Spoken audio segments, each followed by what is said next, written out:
Hey ladies and gents, welcome to another wonderful week of our American Lit class. I'm going to keep this video shorter today. I managed to dislocate my jaw over the weekend, which was very fun, so talking feels great. And my kids also managed to get the flu over the weekend, so they're in the bathroom puking. Yay! It feels like a Monday, but it's the last day of February, which is marvelous. And this week we are doing some more fun reading. Shocking. We get to read Walker's Everyday Use today.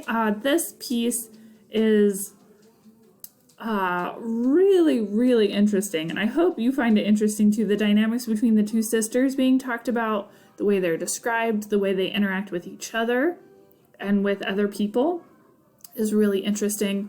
And also the way that they view themselves. So take a look at those kind of representative details. How are they described? What kind of metaphors and similes are being used as they're described?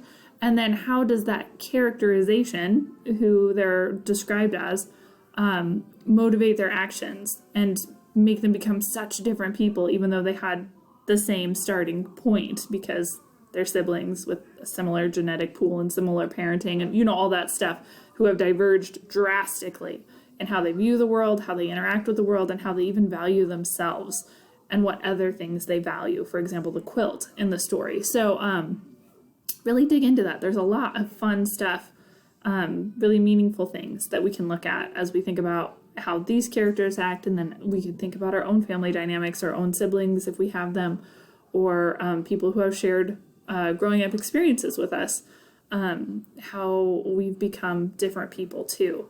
And then we're going to read Jack Kerouac's On the Road. This is probably one of the most famous American authors. On the Road is written in this stream of consciousness style, which became very popular in postmodernism. So we do have a little quiz on Jack Kerouac's ideas from On the Road. We don't read the whole book. Obviously, I won't make you do that. Just an excerpt. But kind of see how his way of talking about the world, which is stream of consciousness, is used to describe, if you don't stop and think, you're not editing, you're not trying to make things make sense, you're just writing down exactly what your brain is doing. It's like your brain has puked on the page. You're like, blah, here's all my thoughts. That's how Jack Kerouac writes. So On the Road is him blahing on the page, which is fun. And then we get to read a little bit of Ginsberg. Howl is probably Ginsberg's most famous poem, but Supermarket in California also pivotal there. So lots of great things to look forward to this week. And then I just want to show you how close we're to the end, guys. We're so close. We have this week, we have next week, and the next week, and then we're done. And then that's it. And we're done. So I know it's hard, this point in the quarter, we've been working hard for so long. The skies are gray. Our motivation may not be as high. We read the news and we're like, so it's hard to motivate ourselves sometimes. I just want to encourage you with this calendar. We are so close to being done, guys. Keep up that positive momentum you've got going. Keep trucking forward because we're so close. So hang in there, guys. I hope you enjoy the readings this week. I apologize for the child noise in the background.